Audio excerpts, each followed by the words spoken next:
it was like one of his first times going to LA, and then he came back to a session. It was just me and Smiley, and he's like, I have a surprise for you. I'm like, oh, what is it? What is it? You know? He plays the song, and it's him, and he's on the hook, and then like fucking Drake comes in. I'm like, holy shit. This is the Behind the Sound podcast, where we talk to producers, engineers, artists, and other creatives alike. Hosted by Sean Gray and Manik. Welcome to the podcast. Thanks, guys. It's nice to have you, man. Thanks for having me, boys. Introduce yourself. Tell us about what you do, who you are, some of the people you work with. Cool, man. I'm Jesse Yonge. I'm an engineer. I dabble in production here and there as well. I originally started off as a producer, actually, with no engineering. Yeah. And I guess when I was a kid, I played piano up until when I was 13. Okay.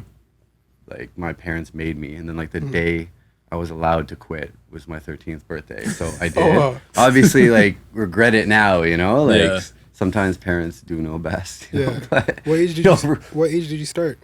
Young, man. Like when do you start playing piano? Like 4 or something? 4 or 5? 5. Like you know, right? Yeah.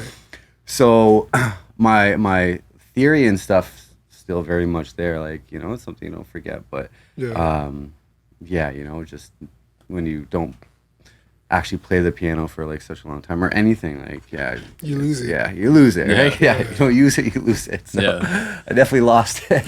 But so I don't know what really inspired me. I guess I was just like obsessed with music through high school and stuff. I took guitar in high school as well, some like shitty guitar course, but it was fun. It was an easy credit. Yeah, and I guess I learned a little bit about guitar.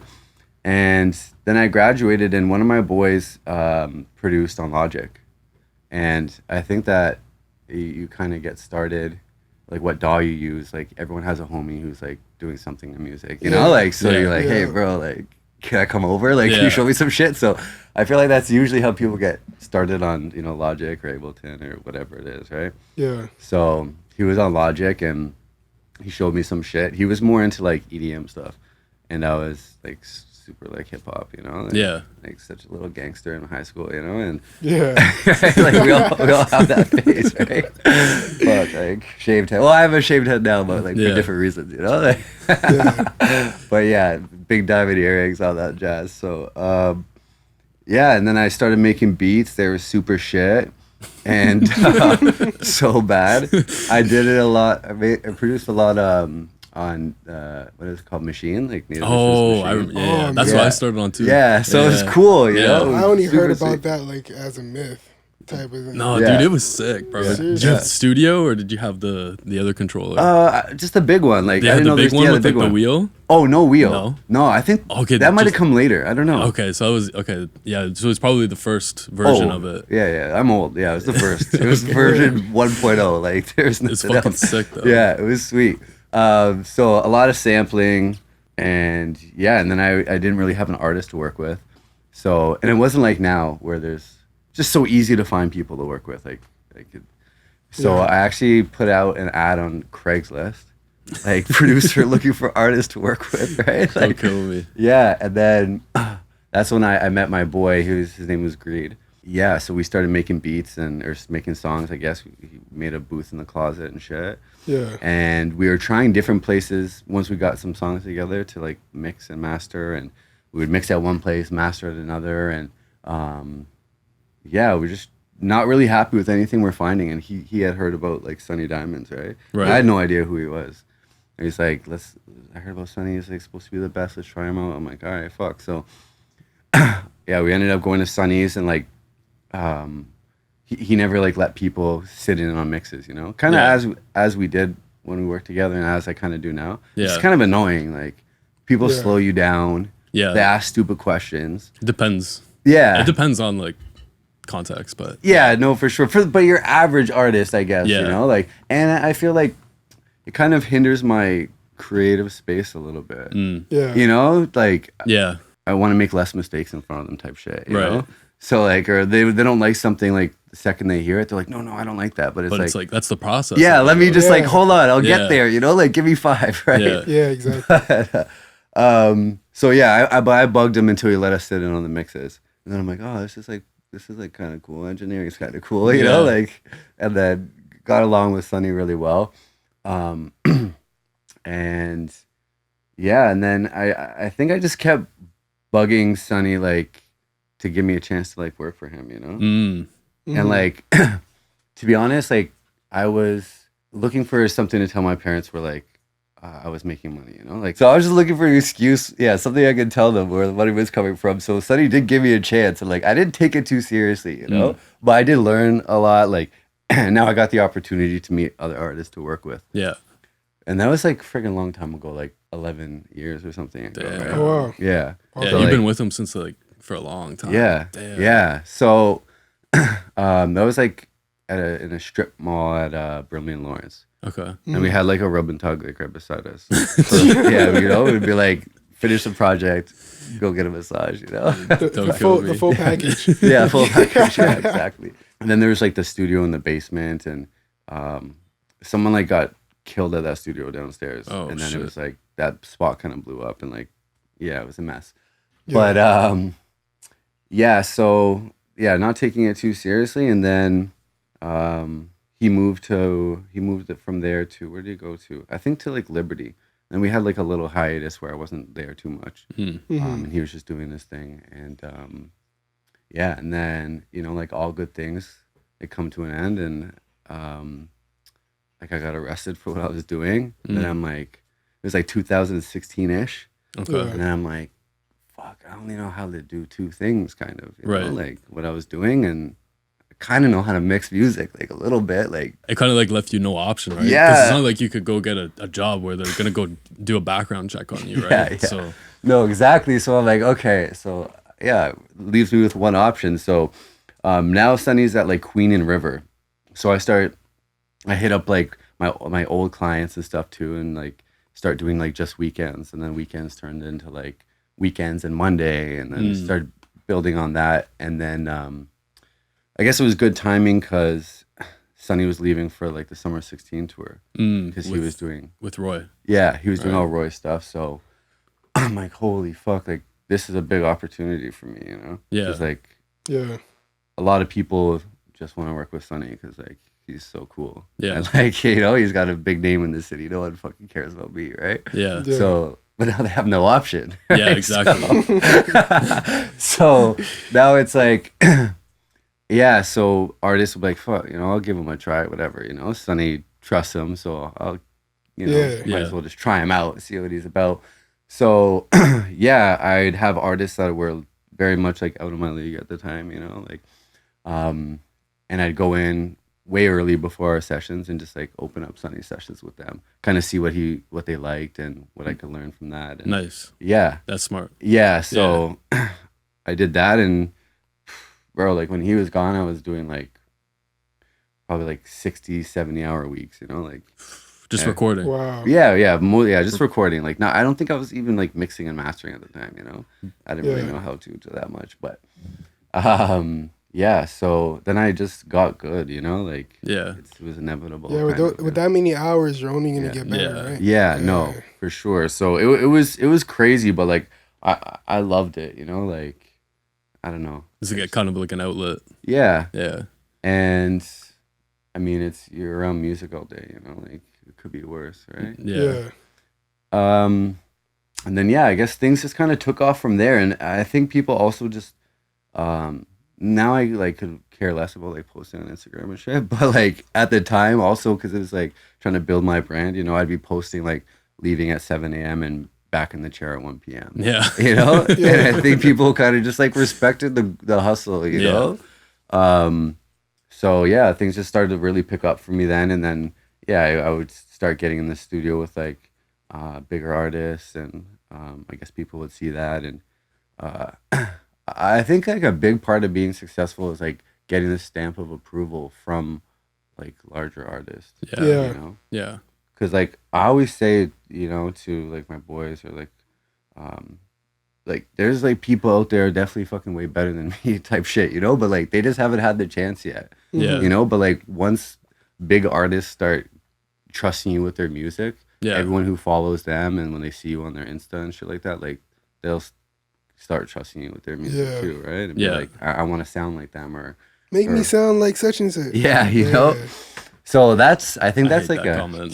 I hate that comment. Yeah. Make me sound like Lil Baby. Yeah. I can't make you sound like Lil Baby. You're not Lil Baby. Yeah, no, exactly. There's like, give me the Lil Baby preset. Yeah. Like, what the? There's no preset, like, you know, like. But yeah, so I think that's a big part about being successful and stuff. So I think if there's other like up and coming like engineers hearing, like, give away free sessions and shit to like reach out to artists that are maybe, you know, on the next level than you are, right? Mm-hmm. So I did definitely a lot of free sessions and shit for larger artists. You know? Yeah. Just for the opportunity to work with them, you know, and like, yeah, and if you're good, then the money will start coming after that, right? Yeah, they'll start giving you a shot. Because definitely sometimes I'd give out a free session to someone. They'd be like, bro, like, I didn't realize you were this good. Like, you know, when Sunny wasn't available, I could have been coming to you from time, you know, like I didn't realize like you have it, you know? Yeah. So yeah, I don't know where to go from there. Me and Sunny just rocked together for a long time, bro. From there, we had like, man, we get kicked out of spots like almost yearly. I remember seeing him post like, yo, we're looking for a new spot. We're looking for a new spot. All the time. Every year. Yeah, we would just start to get comfortable somewhere and, you know, we just get kicked out. It's too loud. Landlords were tripping? Yeah, so I guess people didn't realize when you know, because like, I guess me and Sunny like present ourselves like well to them. Yeah. And it's like, you know, old like white guys who own the building. So they never heard of Diamond Factory. They never heard of Sunny or Jesse, right? So then they don't realize that like between the two of us, we're gonna be rocking like, you know, 18 hours a day, 7 days a week. And our clients are rolling like, you know, 10 guys deep. Yeah. And they might look like troublemakers. Yeah. Even though they're gonna always respect the spot and like they don't want to fuck things up with us, right? Like, like knock on wood, like we never really had many issues, especially just considering who we have in and the amount of people and, you know, different people from different areas or like we generally what I find is you know, they're there to work, right? Mm-hmm. So they take it more seriously and like they're, you know, they kind of respect you as a person, and as well as the space. So yeah, we literally had that conversation like a couple of days ago. Yeah, like as much as like people have the stuff that's going on in their lives going on, like the studio is always like a space where like people go to get away from all of that. Yeah, and it's like one thing I noticed is that people definitely respect the space when you're in the studio. Yeah. And like they respect that they're here to make music and you're there so long as you present yourself in that way, you're there to help them make the best music possible. Yeah. Type of thing. So it's like that's always dope. Yeah. Yeah. And well also too, if they've been to other studios and had maybe not the best experiences with the sound they've left with and stuff, and they do a session with you, and they realize like, oh shit, this is like night and day. They really don't want to fuck shit up with you too, you know? Like they kind of realize what they have. And you get to a point too where, you know, like you have enough people coming in and enough clients that if someone comes in and they kind of have an attitude with you, like, I don't have to book you. Yeah. You know, like you can just turn I have it down. somebody to take your place right now. Like, so. Exactly. Especially if you're in demand and you have a lot of people coming to you, right? Because like if I wanted to be somewhere to make money that I didn't enjoy my time, I'll just go get a job at the bank, like, you know. So I want to enjoy my time when I'm there. I don't want anyone to be rude or like, you know, be ashing on the floor. Yeah, which is happening. You know, I'm like, do you do this shit at home? Like, you know, or like your shoes up on the couch. Like, I don't know. I run a tight shit, bro. Like, I'm anal about shit, and I'm like OCD. Like, if you walk into my studio, every time it's gonna look the same. Like, it's clean. My candles have a place.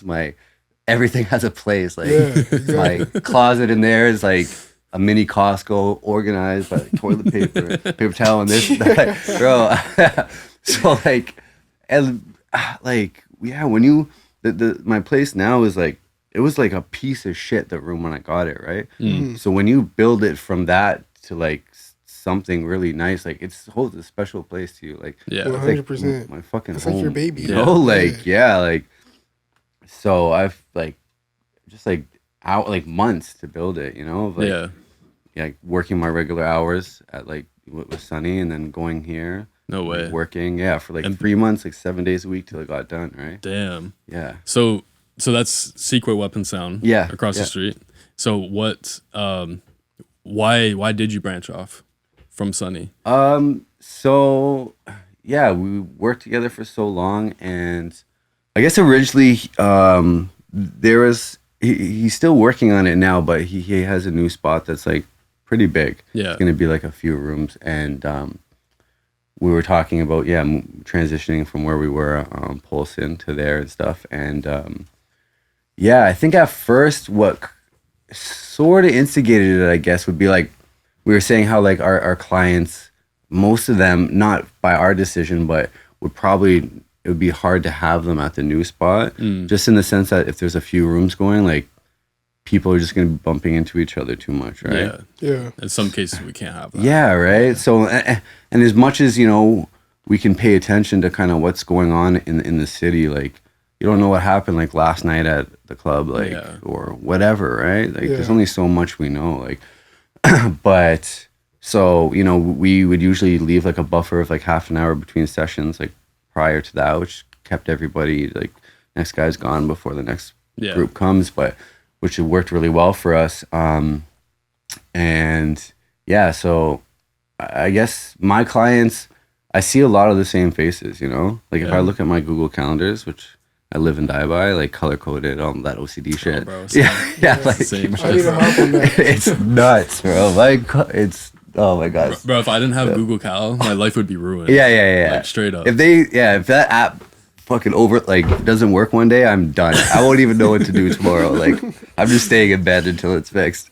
But so like my clients are my boys, like when I'm seeing the same faces in some cases for years, like weekly or bi-weekly, and of course there'll be like new people here and there who come in, but it's a lot of the same faces, and like they're my boys, and they just like count on us, right? Like, and for them to have to the thought of them going somewhere else, I don't know, it just didn't sit well like with me. So so I'm like, all right, like let me start looking for a spot that maybe could just be like our rap studio, And then we found this place here, which was like a blessing, because like I said, we were changing places all the time. Like the landlord here like doesn't give a shit what we do. He just wants his money, like smoking weed, however many, because it's just studios there too, right? So I got like Stretch next door, who's like fucking amazing. He's like the best neighbor I could ever ask for. And then on the other side of the building there's like Manic Studios and 1K and stuff, right? You guys probably know.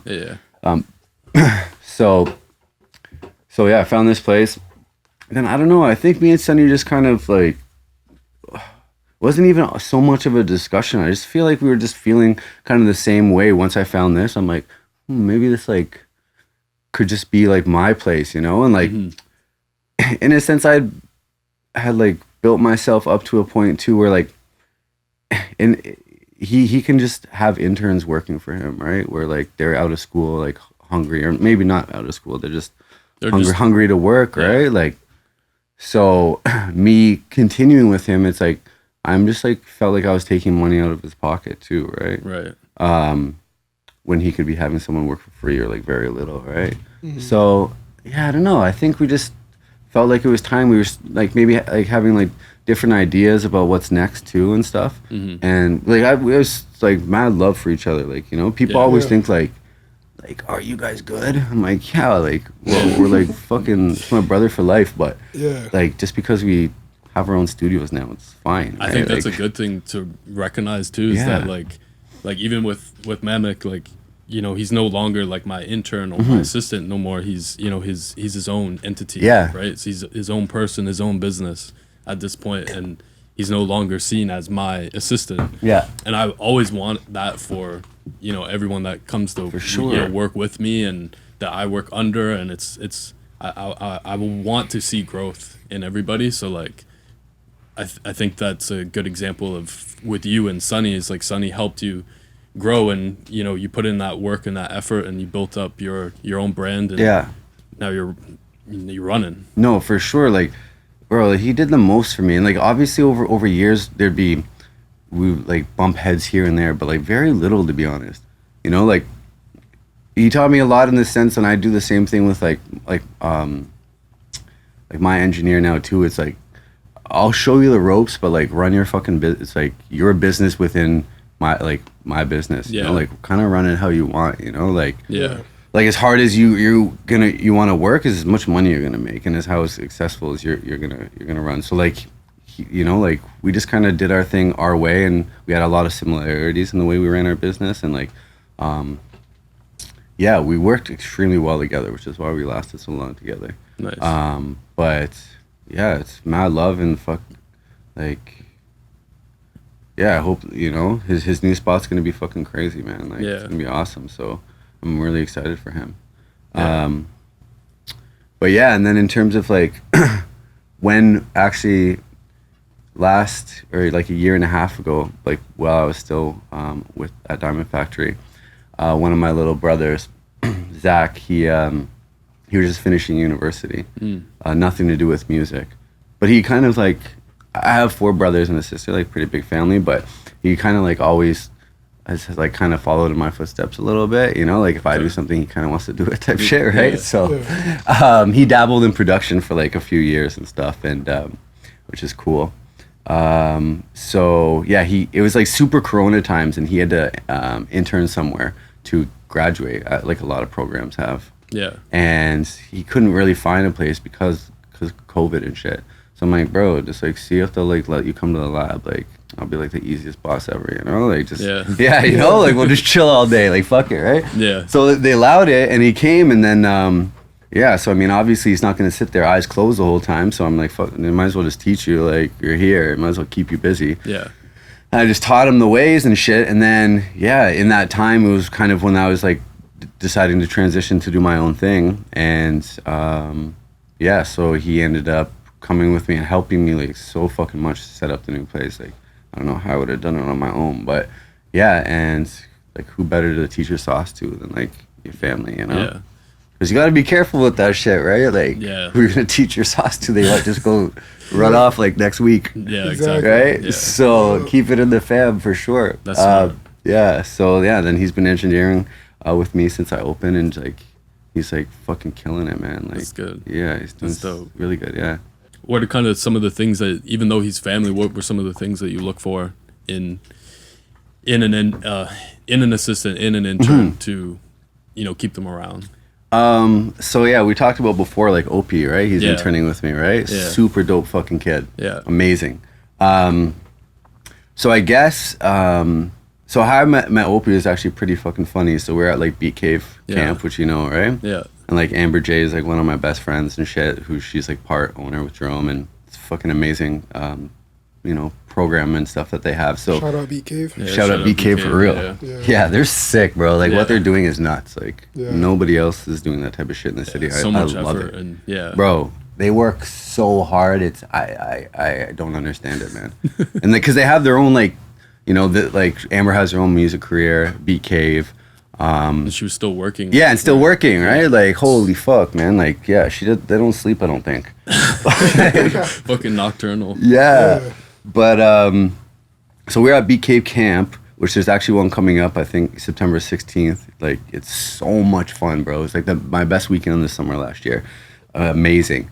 And, so it's like 3 hours out of the city type shit. There's a bunch of cabins, bunch of engineers, producers, songwriters, singers, super dope.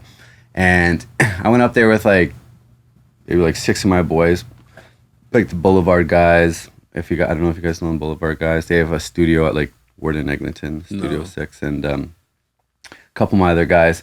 And we were all in a cabin, all my friends, and then except for they threw one random person in our cabin. It was Opie.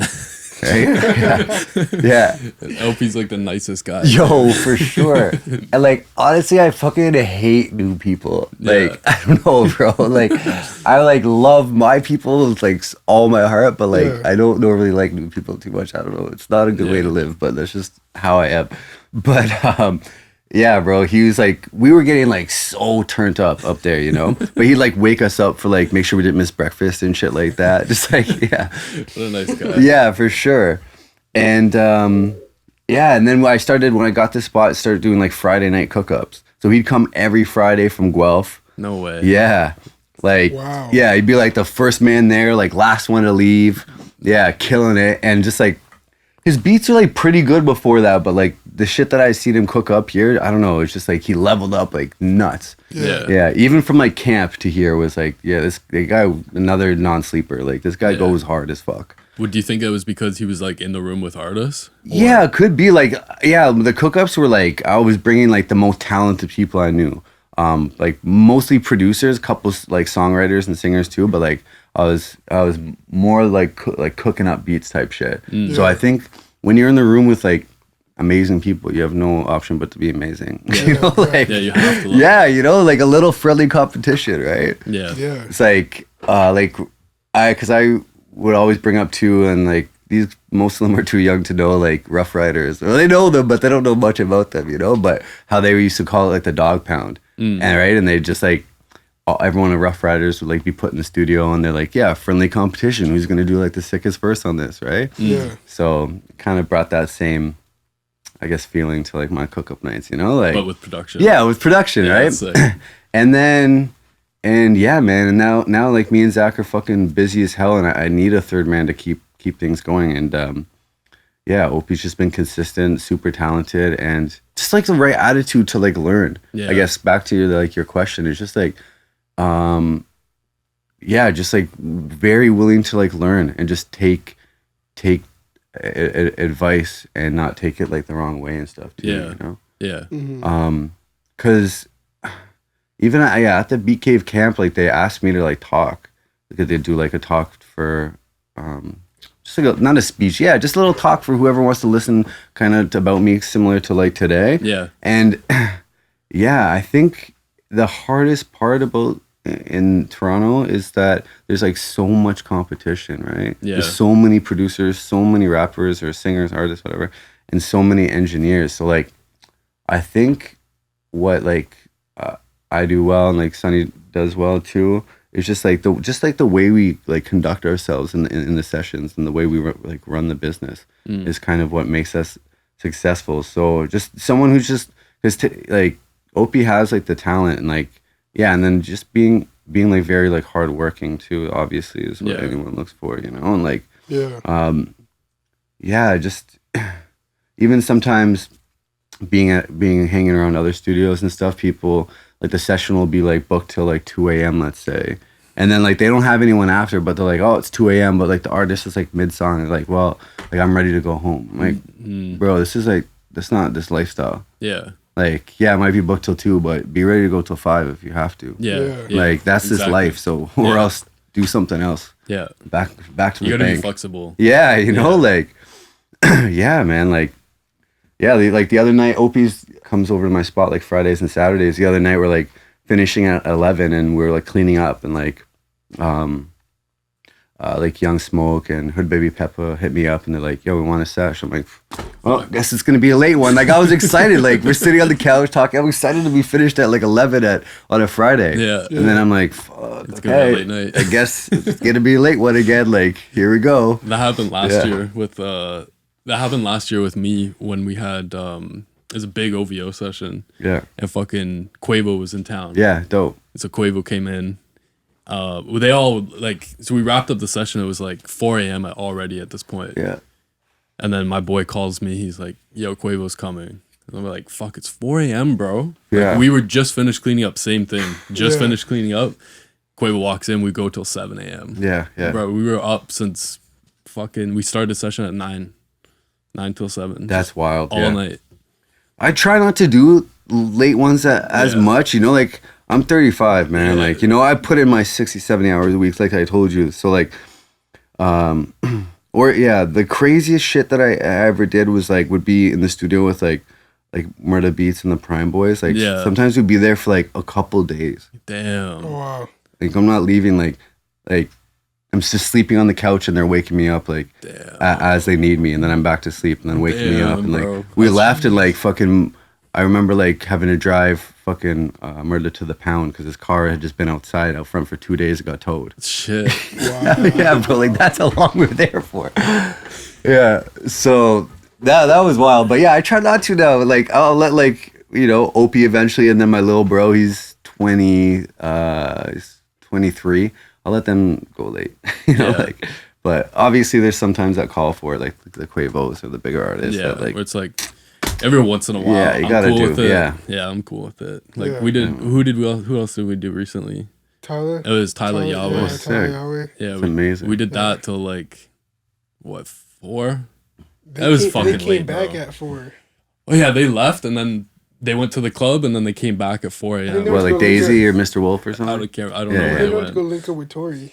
I don't know. Yeah. I don't know what happened, bro. And I was like, I had to be sharp and ready to go to hit record again because man's pulling up at 4 and he's lit. He wants to keep going, right? So, which I understand too. Like, as like an artist, for I do get why when it's like sunny outside and it's like 1 p.m. Like, why it might not be like the right environment to make like your next hit record. Yeah. Like I do understand it, like where they're coming from. Yeah. Like sometimes you just need to be coming from the club. Yeah. And need to like you just, talk to the right girl who inspired you to come here and write a shorty song. You know, like that's the way I do get it, like I'm not faulting them for it, right? Like you can't tell like everyone has their own process. So, who are, we to tell them how to do their, make their art. So yeah, it is what it is. No, right? I agree with that because like it's the same thing when I don't usually take sessions day of. Mm-hmm. I stopped doing that.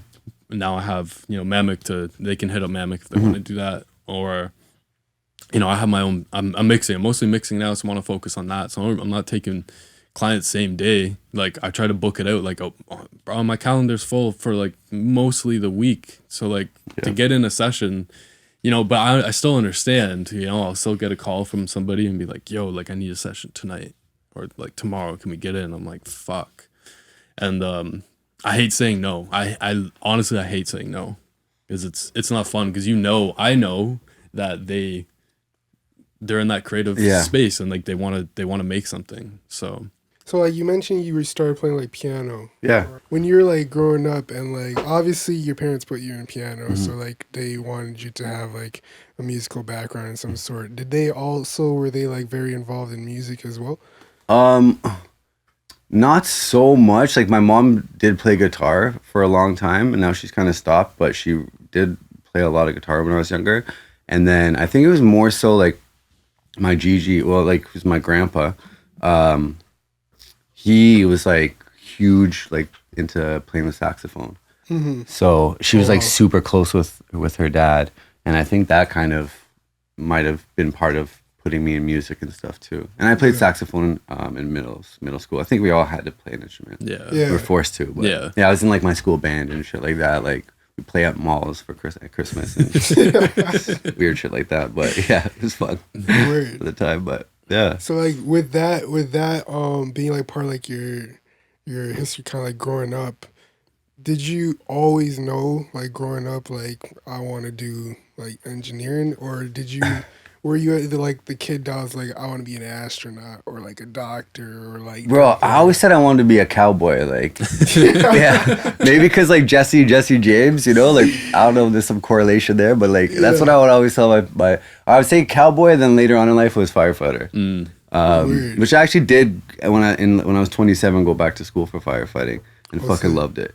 But that was the same time where like I got in trouble. Yeah. And so I ended up finishing school, but like it's not something that's in my cards. Yeah. So I have that clean record, but yeah, no, definitely that wasn't something I said as a kid. There's like no like home video of me just like saying I want to be like anything to do with music. Like I did it, I enjoyed it, but I guess when you're told to do something when you're a kid too, you just want to do the opposite. Yeah.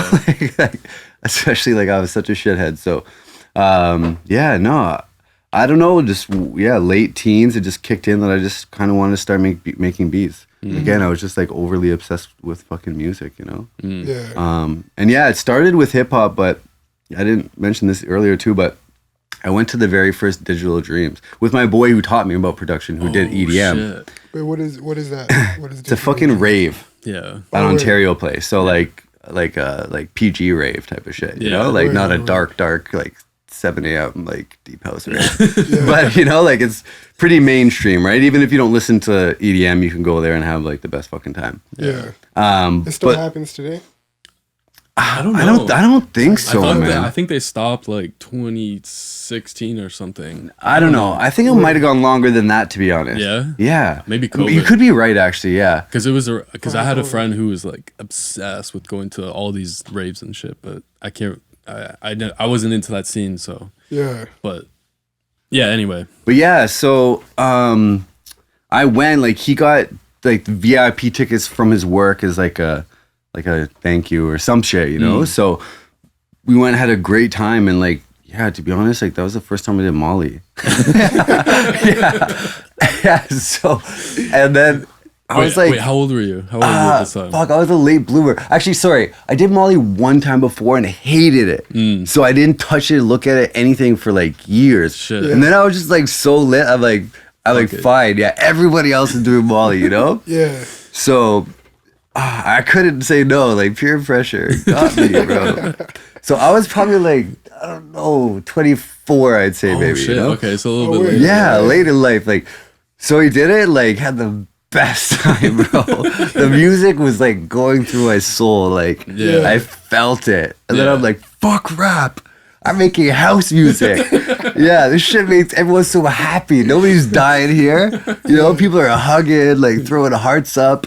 Like this is, I want to do this, you know? Yo, and then I did house music like seriously, bro. Like I was obsessed with making it, bro. Like yeah, and I was like 7 days a week I'm working on that shit. Like, and I went to actually, sorry, I didn't go to school with him, but one of my best friends in high school was very close with like Ricky. You guys, Ricky Bexaday, he manages Division now. Yeah. Yeah. He's I at mean, Remix. at the Remix project. Yeah, so he's like basically runs Remix on his own now. I think, you know, Gavin's like kind of stepped down and left the Ricky in charge. He's an amazing guy. And so Ricky started managing me as like a EDM producer, DJ guy, right? And bro, we like did pretty well, man. Like we got like a much fact, right? So got like 10K towards like a music video, which was super dope. Fucking awesome experience. And the guy who like directed it did videos for like Avicii and Nicky Romero, a couple, yeah. So it was dope. That's huge. Yeah, and it was super inspiring. And yeah, we did shows in like Chicago and like did a couple places in New York. Like we drove out there with like a van just packed with my homies and stuff, and like it was so much fun, bro. Yeah, so that was like just super into house music. But then yeah, I guess it all kind of falls back to when I got arrested. So when that happened, I didn't have the leisure time that I had before to like, you know, go to school, come home, make music and whatever. So everything kind of changed after that. But yeah, house music was, I still love house music like so much. I love everything, you know, like people are shocked, but like I listen to a lot of country, bro. No way. Yeah. That's crazy. Just the last couple of years, man. Like I went to a cottage, like played it as a joke. Yeah. Like we're at a cottage. That's how it started. Yeah, let's listen to country. And then you realize it's actually not bad. Yeah, and then on the way back, we're like, haha, this is so funny country. And then like I catch myself putting it on at home. And bro, I don't know, it's a vibe. In the summer, bro, it's a fucking vibe. Yeah. I don't know. But I definitely people get at me a lot, you know? Yeah. And like sometimes like get caught like pulling up to a session with my rap clients and I'm like windows down somewhere like jamming in my Sam Hunt or something. They're like, what? Yeah, that's funny though. I'm like, yeah, I was changing radio stations. I don't know how that came on. But yeah, man, like I think you gotta appreciate all types of music, you know? Like if it sounds good, it sounds good, you know? Like exactly. If you get stuck in like one genre, like I don't know, like how could you even be creative, bro? You can only listen to one genre for so long. Yeah. No, I know. Especially with how music is right now, where like the one genre sounds so similar to each other. Yeah. So it's like you actually have to like jump from a different genre to get a different sound. Yeah. I know. Different. It's so true. Like at the end of my like, you know, production reign, I was like kind of just mixing sounds from every genre together, you know, like like trap snares in my EDM shit and like whatever, just mixing it all up and like, yeah, you know, I hope nobody hates me for this, but like I have a lot of like trap producers that I follow on Insta. Yeah. But like when I see them like posting their shit like every day, I'm like, I don't know how you just do that all day. Yeah, honestly. Like it sounds boxes so you in. similar to yesterday's post. Like, bro, like how do you just do that, man? Yeah. You know, like you gotta. I need variation. You know, Same, like bro, I same. mean, to In play, life, like- devil's advocate though, like a lot of people, cause like Instagram is more so of kind of like your own store nowadays. yeah. Like, Okay. If they're sure. like reposting like stuff that are so similar because like artists want stuff that are so similar, Yeah. like that could be it too. Yeah, Because like it's true. a lot of Yeah. people don't know the type of beats that I make unless you're in the room with me. Mm-hmm. And it's like from what you see and from what's out, like you can have like an idea of like the different types of beats, but people wouldn't know. Like right now, people wouldn't know that I make like pop beats. Yeah. And they wouldn't know that I make a lot of like really like moody R&B beats as well. Yeah. From Okay. what like is out and based off of like what people have seen, Mm-hmm. like I make a lot of like trap beats, like a lot of like melodic, Yeah. Tuesday type beats. Yeah. Yeah. Like, you know what Yeah. I mean? Different stuff like that. So it's like to give people kind of like the benefit of the doubt, like I would say so. But then I've been in rooms with some producers and like we've cooked up 6-7 beats and like every beat's the same. Yeah. And it's like bro. it's like man, like, Also, to kind of play off what you were saying too, is that yeah, you don't show. It says people might see your Insta and go, "Oh yeah, he's just a trap producer. yeah. You know, he makes this style of beats." But like, I think it depends how you like. If I'm a business, right, and my main product is trap beats, Yeah. and that's what drives most of my income. I'm gonna continue to market that because Yeah. that's what's driving all my sales or whatever, right? So if now you're gonna throw out a pop beat, well, you're gonna lose some customers, right? Just think, You're gonna just be think like, about it. "What?" Yeah. It's true. Or gain some new ones.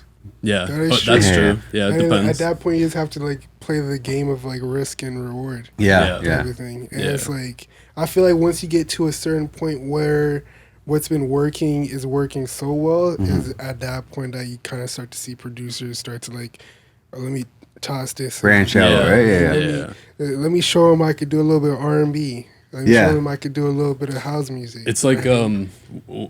I always talk about the converging and diverging, right? So Yeah. like when you first start out, I think you should be, you know, diverging in all different types of areas and things you want to do, and then once you find that thing that you like doing or you start getting really good at, or you know people are gravitating towards that, then I would say converge on that one Yeah. thing, get even fucking better at it, and then once you've gotten good or you're bored or whatever, you can then Diverge. I'm a diverge again. Yeah. I think you have to play that game constantly. It's just Yeah, like converging and diverging all the time. Yeah. It's funny, like that's been something I've told people since the Brimley and Lawrence strip mall studio with Sunny, like, because at the time, I guess Weekend had just kind of like blowing up or Yeah. was in the process of blowing up, like, and yeah, like, you know, people want to put out EPs or like albums right away. I'm like, you don't have any fucking fans. Who's gonna listen to that? Yeah. You know, like, yeah. So I say same shit. Like, put out like 5 singles that are like, you know, separately, like, you know, within like a 6-month span or whatever it might be, all like different from one another. You know, one's gonna get 5K views, one's gonna get like 12, one's gonna get 8, and then one's gonna get like 30. Yeah. And now you kind of know what people want to hear from you. Yeah. And like at first, like give the people what they want, you Yeah. know? Build your like, name yeah, build your name. And now, and kind of Weekend did that with like that, you know, druggy, airy type of shit that he did on like House of Balloons and whatnot, gave people what they want. And like now Weekend drops a project, you have no fucking clue what you're gonna Yeah. get. Yeah. You know, and now he's just like having fun with it, like, you know, like doing whatever the hell he feels like. Yeah. But at first, yeah, there's nothing wrong with just giving the people what they want, you know? Yeah, I Even agree if with that. you might want to branch out a little, just give them what they want, build your fan base, hopefully, you know, get a check Yeah. and put that towards, you know, The next whatever, one. whatever the hell you want to do. Yeah. The next But one. yeah, man. What was your involvement in with Smiley and his career and the record Over the Top? So yeah, to be honest, I didn't know too much about Smiley when I first like met him and stuff. Like as much as I'm like very much in the industry, I don't know. I don't pay too much attention to it. Like I just like work with my guys, try to help them be successful, and yeah, like I don't pay too much attention to like what's going on around it. Like Just it's just what I hear too in the studio and stuff. Like it's not like my obsession to like who's coming up, like who's got the song of the fucking day or week, because who fucking knows now, you know, like so many artists. So so my boy Molly Sways, who I've been doing this shit for a long time, and he's actually he's fire. Yeah, he's lit, and fire. He's brought me like the best like clientele like I could ask for, you know, like he just brought them to sessions so they could like work with me and just kind of see what's up, you know, like Block Boy and John C are like because of him, you know. Nice. And now I see them like weekly for years now, a couple years. But yeah, so Sways was just telling like Smiley, I guess, about me and stuff, and Smiley has two managers, like Nike and Gliz, and Nike was really close to Sways, and he would come to all Sways' sessions, and they were just getting free studio time, I think, everywhere they went, right? So like they didn't want to pay, right? Because like who would? Yeah. So so Nike's got them to come in by what was it? Toronto Rappers was doing like a little mini doc on Smiley, so they were like paying for his studio time for that day or that whatever. So Nike's like, yo, let's just go to Jesse's and like do this, you know. So they came, interviewed him. He did like intro on the mic, you know, like a performance thing, and then we had time for one song, and it was "Remember a G." Okay. Yeah, which like people actually fucking love that song to this day. Yeah. Like you know when people ask like what was our first song and what if it comes up in combo, they're like, "Remember a G?" Like that song, I listen to that like all the time, or like, you know, like yeah, it's actually a banger. But yeah, so that was our first song, and then I think from there, bro, like yo, we just locked in. Damn. Like yeah, and I think yeah maybe they saw the value of having like a good engineer, right? And bro, we were like, obviously he lives in LA now, right? So things are different, but for a long time there, I would see him like 3 days a week, you know, like 20 hours a week. Damn. Like, yeah, we were locked the fuck in, and like we were turning up most of the time. And yeah, but we made like I remember one time he asked me like, can you send me all my songs? And I'm like, fuck all of them? Like all of them? Yeah, so I'm like, I gotta give him what he wants. So I had to go through the folders and stuff, and we had like 300 and something songs in like in like probably like the first 2 years. Damn. Yeah. Jeez. And like not everything's like a, you know, 2 hook, 2 verse, addies, back like mixed and match. No, you know, all the ideas and you know, but yeah, like over 300, like, and that was a while ago, so that number's up now, but yeah, so, and they're like just a really great group of guys, and they're loyal to each other, and I guess it's you know, they've been loyal to people who've helped them grow as well, right? So that's awesome, because a lot of people say that's what's gonna happen, and it's not the case, right? So I think that type of shit just goes a long way in the industry and just in life. 100%. You know, like, so being good people and helping people who have helped you along the way, right? Yeah. But yeah, and then Over the Top. So that was actually the third song that they got a Drake feature from. Damn. Yeah. So there's 2 others before. Yeah, well, Organization that everyone knows about. Okay. Right, that leaked with Boogs, right? Yeah. And then the first one was it was like one of his first times going to LA, and then he came back to a session. It was just me and Smiley, and he's like, I have a surprise for you. I'm like, oh, what is it? What is it? You know? He plays the song, and it's him, and he's on the hook, and then like fucking Drake comes in. I'm like, holy shit. Fuck. Yeah, because I knew there's affiliation between them at the time, but like I didn't know like how deep it went, right? Yeah. It's like Smiley's like extremely humble. Yeah. Right? He always has been, and yeah, it's just like not something we really bring up like too much, right? Just what's like, tell me about your text exchange with whoever, right? So yeah, very humble, and so I didn't know how deep it went, and yeah, so that was fucking awesome. Yeah. And that was very exciting. and like Smiley like dropped my name in the hook, so I was like over the top. Well, it's funny I said that.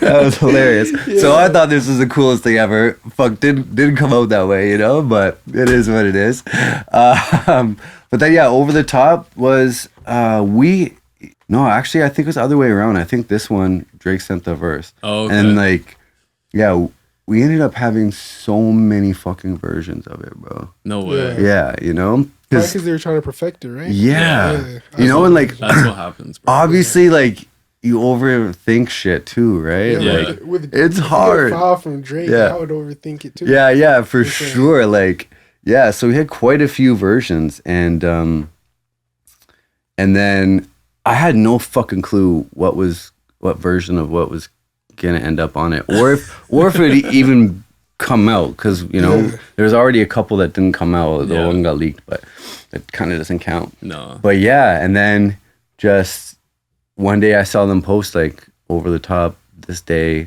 really coming out. I'm like, guess it's fucking happening, And I still wasn't really sure which version was coming out, like which verse, what, Yeah. And then they dropped it, and obviously his life changed from then, you know what I mean? Like, that was fucking amazing. The song's a banger. It's got, picked up on like fucking, a video game, I think, like. No way, really? Yeah. Wow. Damn. Yeah, I think it was the NFL. I don't play video games, but like Madden or some shit, it's done crazy well. Like, I think he's got like over 100 mil streams on it. Crazy. And wait, in your opinion, do you think the version that dropped was the hardest version? I can't even remember all of them, but I'm fucking super happy with how it turned out, Yeah, I think they're all really great. Like with Smiley, like he's fucking so talented. Like anyone could have came out and been, successful. But obviously the Prada and Gucci don't go together. Like, like I don't know. That's like that line sticks. It sticks. Which is important because like what Drake does so well is like his bars are captions for white girls for months. Exactly. Like so, I think Smiley's doing learning from that too. How can you not when you're working with like fucking one of the greatest artists of all time, right? So. Yeah, exactly. Mm-hmm. Yeah. You have definitely helped build Smiley up to where he's at, and then would you say that you've done that with other artists as well, especially here in Toronto? Yeah, I like to think I have, for sure, because I think artists, like, they want to make music, but like they don't really know what to do next, with their music, or even like who they are as artists sometimes too, right? Like. So I think I try my best to help people get outside their box too, and not just like pick the same type beat every fucking time, right? And that gets boring for me, I'm not gonna lie, but like B, it's like when there's so much competition too, it's like, how are you gonna pick the same beats of people, same flows, rapping about the same shit, and think that you're gonna stand out, bro? Yeah. It's already been done. Yeah, like, so you gotta. So, sometimes I'll be with these guys and like, I'll have like folders of beats from like my go-to producers, Yeah. And like, I'm clicking on like alternative or pop or just like weird folders they would never click on, Like, I'm like, just give it a try, see if we can get a flow to it, Yeah. And then like my biggest like trick, which they all caught on now is like, if I hear a beat and I want them on it, I'm like, bro, there's no way you could actually do something on this. They're like, yo, you don't think so? I'm like, nah, bro. Like, honestly, you couldn't, bro. Like, yeah. That's like, so all right, fuck it. Load it up. Yeah. All the time, bro. Yeah. And then they make fucking great songs that are like, just different from their normal, like what they would pick on their own. Yeah. And That's even smart. if they don't pick it up, or like put it out, like, they'll just like learn something from the process of jumping on something they would never jump on. You know what I mean? Yeah, I love that. Yeah, I love that you said that. Yeah, it's perfect. Yeah, I might steal that line to be. Yeah. And just rappers like even when these house DJs do remixes of raps of like a Kodak Black song and shit, I'm like, bro, this rap on this house shit slaps. Yeah. Like, it sounds so hard. even when like rap was like crossing over with country for a while there. Yeah, I know. I was like, damn, this is not bad, bro. Like the Dirk. Yeah. And the whoever that song was, like, what was it called again? Something Girls. Either way, I know. To be honest, like, it kind of worried me because when that was happening, because when like house music and stuff started crossing over too much with rap, it kind of like everyone started going like really like mainstream with their shit. Yeah. And then I kind of fell out of my huge passion for like house around that time. Mm-hmm. So then when like the rap and country, I'm like, fuck, I hope this is not gonna happen here, you know, like, because I mean, I still like, hear it though. Yeah, you do. Like I hear there's a country record and it's got the trap drums on it. It's got an 808. Yeah, like fuck, man, like it's not.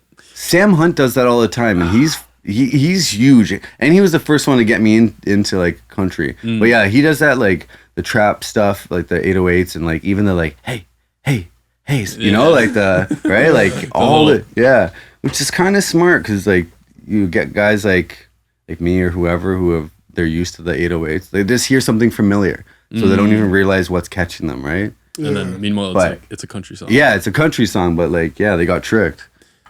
Next thing you know, they're listening to goddamn Luke Bryan. So yeah.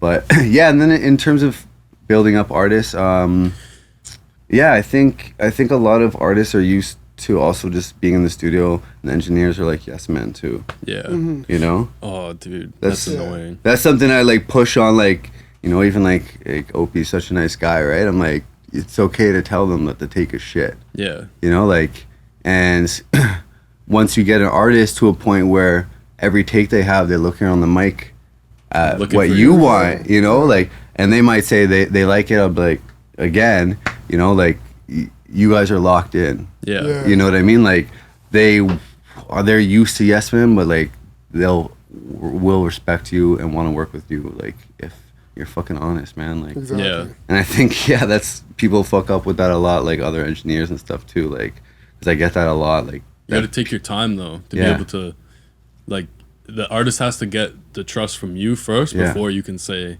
yo, run that again. Yeah. Or, you know, or can we try it this way, or you give them some vocal direction. I think you got to build that up first before you can. But, you know, once you start doing it and like they start looking towards you, like you said, you guys are start locking in. To be honest, like, I do it from the get-go, you know, like I don't see too many new people, but let's say I do, like, I'll do it from the get-go. Yeah. But I think like people will already come in and like assume that I know what I'm talking about. Yeah. Right? So like, and if they say no, they want that take, then fucking the customer's always right? Yeah. But from the get-go, I'll try to do that, and but maybe it might take a while sometimes with people to build that relationship, but I try to just treat like everyone from the start, and hopefully we gel together and work well together, you know. I feel like it's kind of like it can kind of like be both. Because, like, you can either do it from the get-go, and it's like you guys don't know each other, so they already know, like, oh, this is how they work. They're just being honest. But, like, if, for example, you come out the gate first session, and you're just like, oh, yeah, no, that's great, and that's great. Yeah. Everything like that. Everything's great. And then the next session after that, you're like, nah, or whatever, you know what I mean? It's like, it's not really consistent towards it, and then at that point, you have to, like, build a relationship. That's why it's kind of like, it's easier to just do it off the gate. Yeah. And just, like, be true to yourself, because that's where it really, like, comes down to. But I think it's important to know when it's appropriate to do that, right? Because you're working with guys that are coming to you to get, a specific sound, or they want to work with you for a particular reason. But, like, let's say you're doing, like, a songwriting session. Right, every artist is going to work a little bit differently, so I think it's important to know and know how to adapt to each person's and each 100%. Artist's workflow, right? Because you're not going to be able to go and tell this fucking A-list songwriter, yo, do that again. Right. They're there, they've been doing it for 15, 20 years, they know what they're doing, right? So it's important to know when to, like, how to distinguish when to play that role. It's like reading the room. Like, who you're working with, like, matters a lot too, right? I find if there's already a vocal producer in the room, Yeah, you're it's just like you're pressing record. You don't really need to per se. Yeah. Or like if you have something to say, like you'll just talk to the vocal producer about it and be like, I wasn't a big fan of that take. How do you feel? Yeah. And they'll be like, yeah, you know what, you're right. Yeah. And they'll be like, tell them. Yeah. You know what I mean? And at that point, you build that kind of trust, you know? Yeah. Type of thing. I've had to do that. So I had a client who hired a vocal producer and from LA, and they're on Zoom sessions while they're in the booth here. Yeah. And it's like, it's kind of weird because I have to tell them, I'm like, yo, no, we actually need to do that again. Meanwhile, the vocal producer's in here going, oh no, that was great. And I was just like, oh no, that wasn't though. Yeah. Like it really wasn't, because he's not hearing it through the speakers and, Yeah, and yeah, yeah. everything. So I'm like, yo, we actually got to do that again. But They have like software now where someone can be somewhere else and hearing what you hear through your monitors. yeah, so I run a lot of my mixes that way now. Yeah, So yeah. I do Zoom Listen to, sessions. right? Yeah, it's listen to audio movers. Yeah, I think that's one I think I heard of as well. Yeah, it's great, bro. Dope, eh? It's so good. Will you do it live? Yeah, I'll do it live. No way. So like usually like the first like how I do my mixes right now is so I get all the files, whether I recorded it or not, they're sending it to me. I like mix it without them first because I want to have that creative ability to get all my ideas out and then get it to a spot where I'm happy and feel like I'm respecting the artist too. And then after I present it to them, after I send it out, they get a link to book a session with me, and then we'll just handle all the notes that way. So that way, oh, like, you know, turn that down, more reverb here, blah blah blah, all like the Nitty gritty. like the picky shit they start getting with. Then I'm like, okay, that's fine. I'll do an hour Zoom session with you, and we'll finish it up. And that's been working. I started that during COVID, and it's been a thing that I just continue to do. And No, that's a good idea, man. it's Instead of going back and forth on email like fucking 5 times. oh, dude, it's so You know? much better. Yeah. So much better. Yeah. There's no. Like, I even make them comment on Dropbox first before they even book a session with me. So I want to see what the note is before we even like lock in. Everyone's a little bit different too. Like, you know, like submit your comments first. Let me have a look. Let me listen to it and make sure that like you kind of know what you're talking about. Yeah. And if I agree with it or not, and then we'll kind of handle it from there. How challenging is it, like, onboarding new clients onto that, like, workflow, considering if, like, they've worked with other mixers before and whatnot? I'm pretty open to any workflow, but I have like a whole page on my website of the whole process. Also, they know what they're expecting. Yeah, so it's like a whole page, and it's like literally like 6 steps, and it's just like, here's how I work, and then boom, boom, boom, and then we're gonna repeat 4, 5, and 6 until we're done, basically. And then they kind of know like what to expect when they work with me. Yeah. And that's just how I like working. And sometimes it's not always that, right? Sometimes it's, you know, I do the mix and it's first pass is done, no notes. Okay, That's cool. That's always nice. You know? It's always nice when you get those. I feel like artists too, like, they kind of go with like how other engineers have worked before, but like they don't really know what they want in a lot of ways too. You gotta like they teach them the way you work, and like they'll usually adapt. Yeah, you know, and especially if you're consistent and stuff too, like you're saying, like they'll like adapt to your way of working, right? So I think, you know, especially if you're gonna be working with someone long term, like having everyone, you know, working kind of like the same way and the same workflow, and this, like, it's easier for you too, you know? Yeah. Like I don't want like to have different hand signals for everybody and like different gang signs to go again.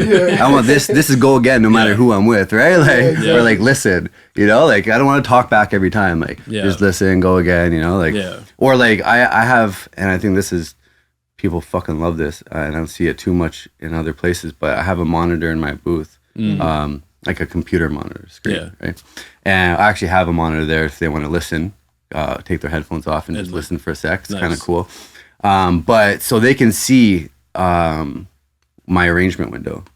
And like, to be honest, we can do a lot of communicating through there without even talking, you know what I mean? Like if I delete something, they know it's not good, right? Or like if I mute something, pull it down, like that's my sign to like, let's hold it, but let's get one more, you know what I mean? Like see if we can beat it type shit, or that's smart, or whatever. Yeah, different things. Like they see the bars at the top, so they can be like cut from like 7 to 9, you know, like, and then they would punch me in at 13. Like, bro, it fucking is a lifesaver, man. I think I'm gonna start trying that because we have one here. It's such a game changer. You have no idea, like, holy, because when they're like, oh, put me in after I say the word like car, and then like, you gotta go find that. Where the fuck is that, bro? You're like, where the They'll even do that now. I'll be like, bars, tell me in bars. Like, I'm not trying to find car. That's actually smart. Like, yeah, you know. I'm gonna try that. Especially if they mumbled it, they have a accent. Like, I don't know where this is. I think I've always been very defensive of not doing that because I don't want them to see what I'm doing. Yeah. Because it's kind of distracting if they're looking here. But I think it's smart if you like if you're using it the way you are. I think it's actually smart because the way I've always kind of looked at Pro Tools, and I'm always trying to imagine what the artist is going through is like, you know, they don't have the screen. So I have to be very, I have to communicate very well with them in order for them to understand what it is I'm trying to get them to do again. So if I'm running a take, I'll just like hit record and press play. And sometimes you don't tell them, and like they just know. Like you start developing like a good workflow with some people, but I think that's smart. Yeah, because if they can visually see it, because you got to think of it as an artist. You're on the mic, they can't see shit, bro. It would be hard. Like I guess because we've been doing it for so long, I'm just used to it. I don't know how people go without it. Yeah. Or if like, you know, we moved to a new, like me and Sunny would move to a new studio, maybe we didn't, you know, we'd bring people in when we're like 80% set up, you know what I mean? Like for sessions that have to be done, and the monitor, they're like, where's the monitor? How are we supposed to do the session? There's no monitor in the booth yet. You know, like I can't do this. But yeah, I mean, it's just your arrange. I'm on Cubase, so I think Pro Tools like very similar.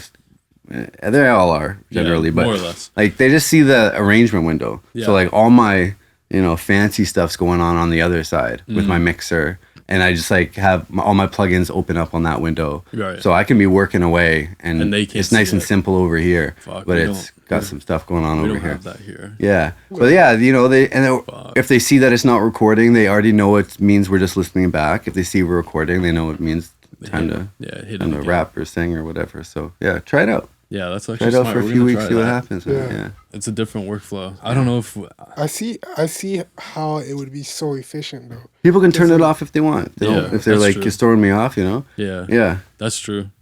Like you don't have to take your hand off and hit the talk back every time. Yeah, bro. Yeah, it's nice. It's really nice. I think if you can develop that relationship with the client or like the artist, that you don't have to like, because I see a lot of guys do this, is that after every take they're like, oh no, like you gotta try it like this. But bro, like just sometimes they just need to go through it 5-6 times before they get it.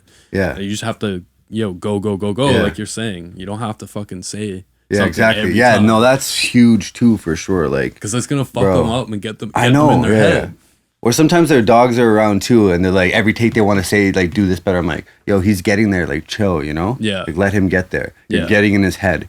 If like it's like the fucking coach who yells at the player every time they like touch the ball, like, yo, he's gonna be scared to fucking touch the ball. Like, you know, like, so like just let him do his thing and find it, right? But yeah, that's huge. Like, workflow is like, again, there's people out there for sure better than me, but like, yeah, honestly, my workflow is fucking nuts. Yeah. Like, and like no, there's no any problems that are happening, like they don't know about them. It's fixed, you know, like even little things when they give me files that are different, like a different bit rate or an MP4 that like a DAW won't take, or like they don't hear problems with me. Like everything's fixed. So they go somewhere else. They're like, what's this hold up here, sir? Like, let's go. Why is this first song not done yet? Like, at Jesse's, we'd be done, you know? Like, so I think just workflow is so important. And I think like Sunny definitely taught me just like, yo, we're like mixing as we're going. Like, I'll be recording an artist melodyning their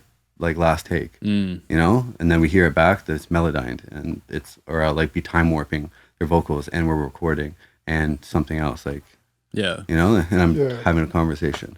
I'm like, so like, it's multitasking, man. Like, so. But I think what you've done is like over the years, you've been doing it, what, decade exactly, now, right? So like you've developed that where it's second nature to you. Yeah, no, exact. That's, you could do anything that much. You better be good at it. You know what I mean? Mm-hmm. So yeah, sometimes if I'm like in a session at a different studio, so I don't do too much, I'm like, yo, this is like fucking painful to watch. You know, like what are we? It's so slow. I like to like.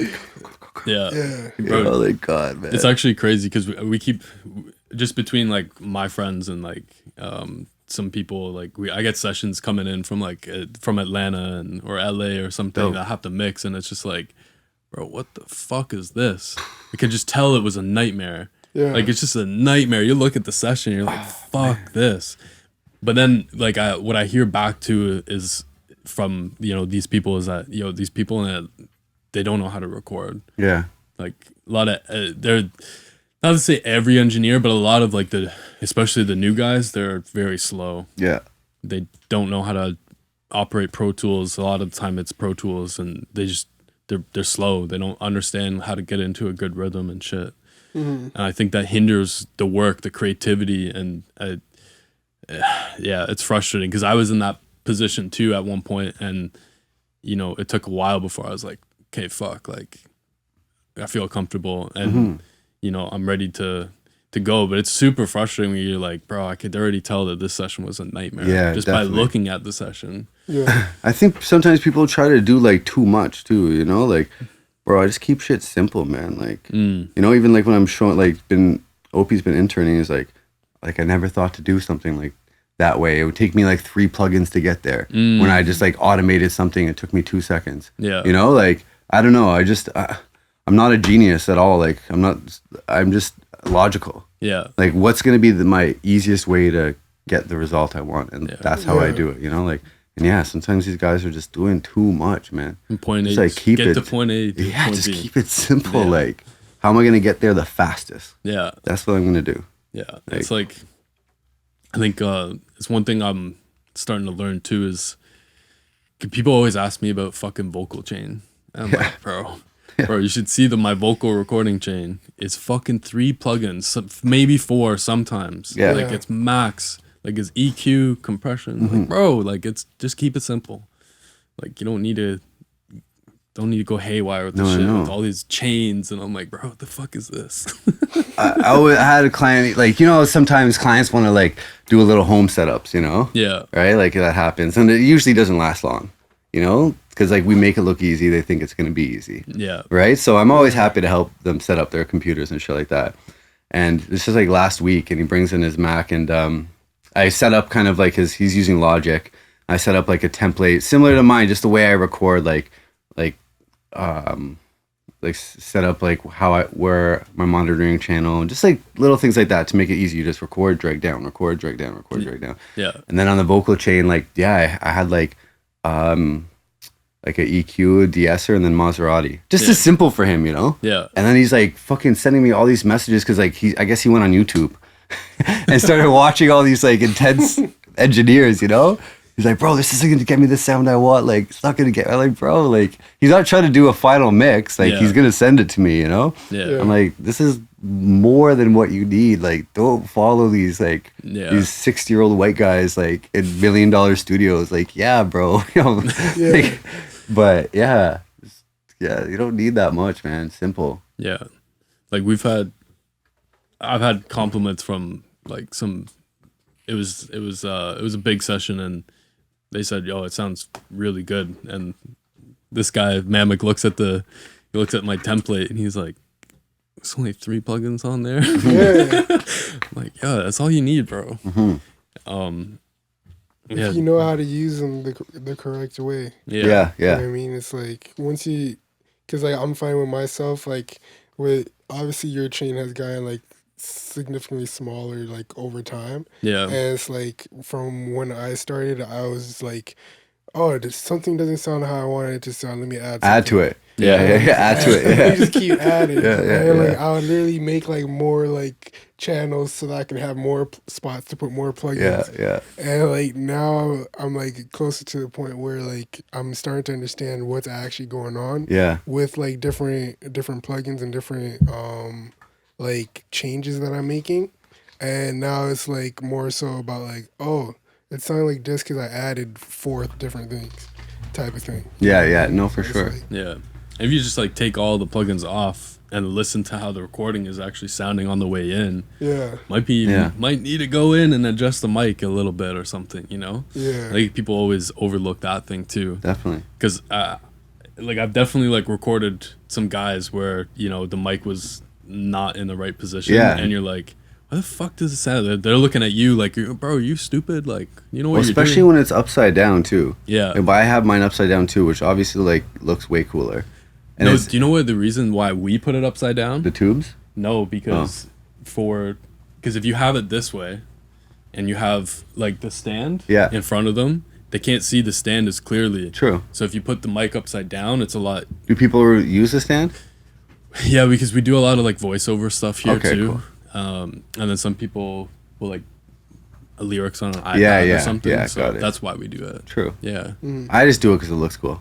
Yeah, but like, I love that you're so honest about yeah, that. but yeah, I guess people are not used to too many studios having it upside down. So like, when it's upside down, it's better to be a little lower because you'll still get like the spit into the right part of the mic. Yeah. But if it's upside down and it's a little lower, now you're spitting into like the stem, right? Yeah. And like, yo, it sounds muffled. So yeah, it's Yeah. especially when like the spit guard's in front of it too.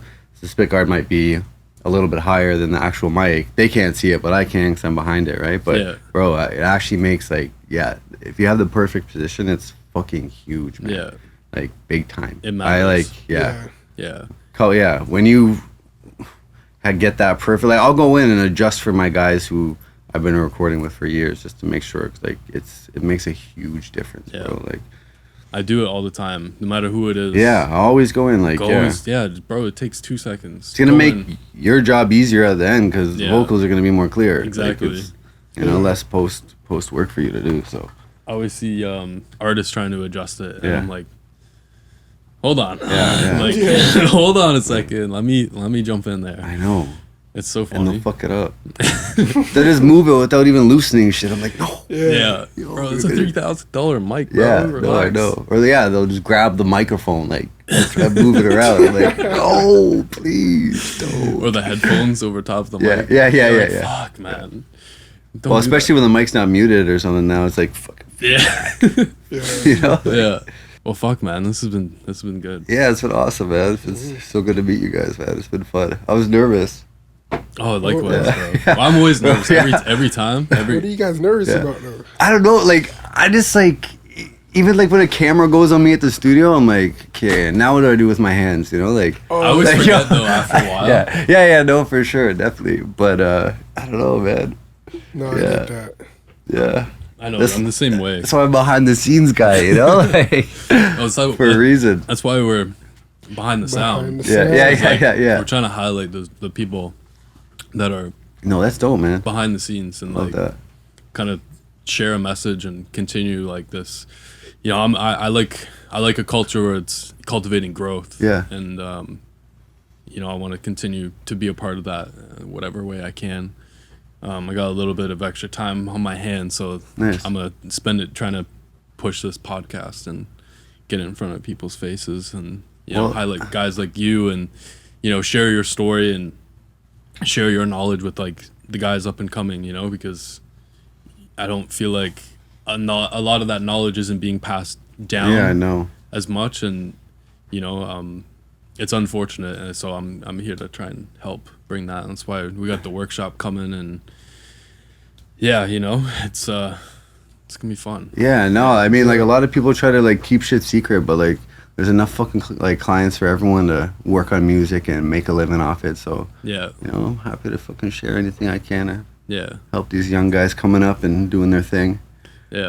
They deserve their moment to get their foot in the door and do their thing, too, so. Exactly. Want everyone to be successful, man. Yeah. It's the only way to live. Exactly. Fuck. Yeah. Before we wrap it up, what's a tip that you have for like an up and coming producer, engineer, or artist? Anything. I would say, like, man, just fucking believe in yourself and if people are coming through your door to work with you, like, it's not for no reason, Mm-hmm. So, like, they trust you, so just, like, trust yourself, too, like, I don't know, just, like, artists are the most insecure in the world, but like, yeah. Meanwhile, they're the ones putting themselves out there. Yeah, you know, to be vulnerable. But like, yeah, I think you just gotta believe in yourself and like the hours you put into your craft and the hard work. Yeah, when you get in there, just like, you know, when you're working with like a huge artist, like you're so nervous, and then you're like, wait, I know what I'm doing. Mm-hmm. I've done this before. Like, I remember how to do this. Like, so, and then it kind of goes away, but believe in like your ears and trust the decisions you're making. Because if you show that you have confidence in yourself, like the people in the room will have confidence in you as well. Yes. If you're like unsure about shit, people are gonna be like, does he know what he's talking about? Like, should I come here again? Like, should I really get this beat? He said it's okay. Be like, yo, my beats are fucking fire. If you don't jump on them now, like next year price is double. So grab one now. Yeah. You know, like just I think that's it, man. Just keep grinding and you know, like I think in music the last man standing like is gonna win. So it might not be like, all it takes is one song to blow and your life can be 180. Yeah. So just like stick with it, bro. Like it's a grind, but just if you love it, just stick with it, man. Yeah. Yeah. If it is a grind, you will stick with it. Yeah. Yeah, that's a gem. Yeah, boys. Yeah. So where can people find you on socials if they want to reach out or work with you or like that? Yeah, so mine is Jesse Yonge, Yonge like the street. And well, I'm across the street from here. Yeah. I can see in your windows, but yeah, my studio is Secret Weapon Sound. It's the same with the Insta. Hit us up, DM us, get locked in. Nice. Yeah, love to work with new artists. You know, if you're hardworking, and kind of all I ask for. You know. Nice. Yeah, boys. Cool. All right, this is Gravy Mixes. And one Mammoth. Peace, y'all. Thanks for coming on, bro. Thanks, guys. The Behind the Sound podcast was recorded at the Orange Lounge Recording Studio, located downtown Toronto.